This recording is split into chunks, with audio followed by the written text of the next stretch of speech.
The Call of Duty Swatting. On December 28, 2017, two Call of Duty players in the United States got into an online argument. They were fighting over a $1.50 game bet. One player was named Casey Viner. He asked another player, Tyler Barris, to swat his opponent. This means calling the police to someone's address as a prank. Barris called 911 in Los Angeles. He reported a fake hostage situation in Wichita, Kansas. The address he gave was not his rival's address. It belonged to 28-year-old Andrew Finch. Finch had no connection to the argument. Police surrounded Finch's home. When he opened the door, officers told him to raise his hands. He was confused. He moved slightly. An officer fired a single shot. Finch was killed instantly. His family saw it happen. The case shocked the gaming world. Barris was later sentenced to 20 years in prison. Viner received a shorter sentence. The League of Legends Incident. On November 14, 2012, a 23-year-old man entered an internet cafe in Wuhan, China. He sat at a computer. He logged into League of Legends. He began to play. Staff said he had been a regular customer. Sometimes he stayed for long sessions, but this time, he stayed in his seat for nearly 23 hours without stopping. Other people noticed him shifting uncomfortably. He rubbed his chest, but he kept playing. As the morning turned into afternoon, his body got weaker. At 3 o'clock in the afternoon, he suddenly slumped back in his chair. His arms fell to his side. The mouse slipped from his hand. The attendant rushed over. He called his name, but the man was unresponsive. Paramedics were called right away. By the time they arrived, his pulse was faint and irregular. He was taken to a nearby hospital. Doctors tried to save him. He was declared dead shortly afterward. Medical staff said his heart had stopped. This happened because he was too tired. His body had no water left. He had sat in one place for too long. It was one of several such incidents reported in China during that time. The Grand Theft Auto Incident. On August 3, 2008 in Bangkok, Thailand, an 18-year-old high school student named Polwat Chino got into a taxi late at night. When they reached his destination, he did not pay. Instead, he pulled out a knife. He attacked the 54-year-old driver. He stabbed him multiple times. Then he dragged the body from the car. He tried to drive away. Witnesses saw what happened. They quickly told the police. Police stopped him only minutes later. He confessed that he had been playing Grand Theft Auto. He said he wanted to know what it felt like to hijack a car in real life. Investigators said he was not drunk. He did not have a mental illness. He was only fixated on the game. The teenager was charged with murder and robbery. He was convicted. He was sentenced to life in prison. Thai authorities responded by taking copies of Grand Theft Auto off store shelves for a time. They said the killing showed the game's dangerous influence. The crime received international coverage. It became one of the first game-inspired homicides. The Lineage II Incident. On March 29, 2005 in Shanghai, two friends played the online game Lineage II. Their names were Chu Chengwei and Zhu Kuoyuan. Chu loaned Zhu a powerful virtual sword. It was called the Dragon Saber. Weeks later, Zhu sold it for 7,200 yuan. He did not ask permission. Chu was furious. He demanded the sword back. Zhu refused. Chu reported the theft to police. At the time, Chinese law did not recognize virtual property as real. No charges were filed. On the evening of March 29th, Chu confronted Zhu in person. The argument turned violent. Chu pulled out a knife. He stabbed Zhu repeatedly. Zhu died from his wounds. Chu was arrested at the scene. In June 2005, he was convicted of murder. He was sentenced to life in prison with the possibility of parole. The killing became one of the first high-profile cases linking disputes over virtual items to real-world homicide. It sparked debate in China over the value and legal status of digital property. The Pokémon Electrocution. On July 9, 2017, a 12-year-old boy was playing Pokémon Go in Iloilo City, Philippines. He was with friends. They were looking for digital creatures in the game. They walked near a construction site. The boy was holding his phone. He climbed onto a metal structure. It was close to overhead power lines, and people said he lost his balance. He reached out to catch himself. His hand touched a live electrical cable. There was a loud crack sound. He fell down right away. His friends screamed for help. People nearby rushed over. Emergency workers came quickly, but the boy showed no signs of life. He was pronounced dead from electrocution. Officials said he had been distracted by the game. This led him into a dangerous area. The accident was on the local news. It was part of a series of Pokémon Go deaths around the world. Players were focused on their screens. They entered dangerous places. The Counter-Strike Incident. On February 26, 2010, two men were in an internet cafe in Chongqing, China. They were both in their 20s. They sat playing Counter-Strike. They began to argue about strategy and insults in the game.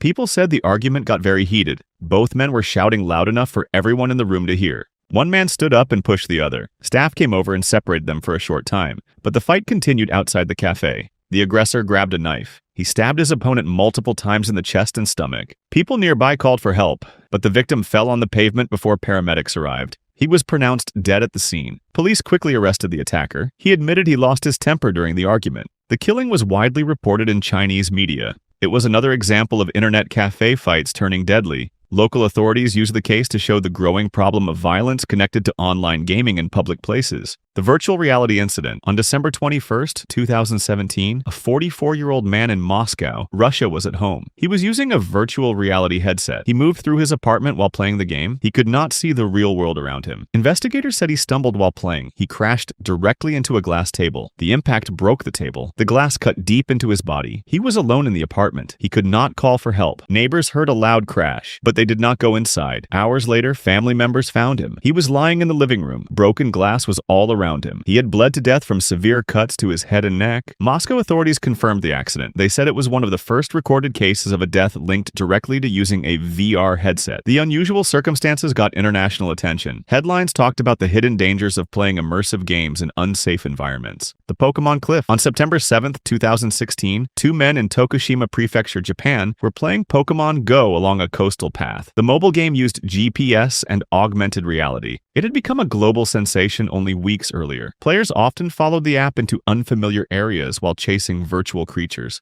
That afternoon, the men walked together. One was 21 years old. The other was 22 years old. They were staring at their phones. The trail became narrow near a steep drop. The drop overlooked the sea. They were focused on the screen. They did not notice the edge. Both fell from a height of more than 65 feet. Emergency responders were called right away by nearby witnesses. One of the men was found alive, but he was badly injured. The other was found at the base of the cliff. He was unresponsive. He was declared dead at the hospital a short time later. Japanese authorities urged players to pay more attention to their surroundings. The case received wide coverage in national and international media. The StarCraft Incident. On August 5th, 2005, Lee Sung-seop went to an internet cafe in Daegu, South Korea. He was 28 years old. He ordered a soda. He logged into a game called StarCraft. He started playing. Hours passed, then days passed. People said he almost never moved from his chair. He only took short breaks to go to the bathroom. By the second night, he had been playing for nearly 50 hours. His body was slumped over. His eyes were red, but he kept playing. The cafe manager told him to stop. Lee shook his head no. He started another game. At dawn on the third day, he suddenly fell over. Paramedics came quickly, but he did not respond. At the hospital, doctors said his heart had stopped. This happened because he was too tired. His body had no water left. His blood had clotted from sitting too long. He was pronounced dead shortly after he arrived at the hospital. The Minecraft Incident. On July 19th, 2015, a 17-year-old boy went to an internet cafe in Pampanga, Philippines. He logged into Minecraft. He started playing. It became a very long gaming session. People said he played for almost 3 straight days. He only took short naps at his desk. Staff at the cafe became worried. They noticed he had not eaten properly. He had barely moved from his chair. On the third day, he leaned forward to type. His body went limp. He fell onto the keyboard. He did not get up again. Friends called for help. Staff tried to give first aid. Paramedics arrived. They pronounced him dead at the scene. Local doctors said his heart had failed. This happened because he was too tired. His body had no water left. He had been gaming for too long without stopping. The Halo Incident. On October 20th, 2007 in Wellington, Ohio, 16-year-old Daniel Petrick argued with his parents. They had taken away his copy of Halo 3. They locked the game in a safe. They believed he had become dangerously addicted to it. While they were out, Daniel found where the key was hidden. He took the game. He also took his father's pistol from the safe. When his parents came home, he met them in the living room. He asked them to close their eyes. He said he had a surprise. Instead, he raised the pistol and fired. His mother, Susan, was killed instantly. His father, Mark, was shot in the head, but he survived. Daniel tried to make it look like his father did it. He placed the gun in his father's hand. Paramedics arrived quickly. They saved his father. Daniel was arrested. He was later sentenced to 23 years to life in prison. The case shocked the United States. It raised questions about violent video games and teenage obsession. The Pokémon Train. On August 23, 2016, in Tokushima Prefecture, Japan, a 39-year-old truck driver was driving on a rural road. He was playing Pokémon Go while driving. He was distracted by the game. He did not see two women crossing at a railway intersection. The truck hit both pedestrians. One woman was 72 years old. She died instantly. The second woman was 60 years old. She was rushed to the hospital with critical injuries. She died shortly afterward. Witnesses said the driver never hit the brakes before impact. Police arrested the man at the scene. He admitted he had been playing Pokémon Go behind the wheel. Prosecutors charged him with dangerous driving, resulting in death. The case made national headlines in Japan. The government had already issued public safety warnings about the game. After the tragedy, Niantic added new warnings. Niantic was the game's developer. The warnings told players not to use the app while operating vehicles. Despite the changes, the Tokushima crash remains one of the deadliest incidents linked to mobile gaming distraction.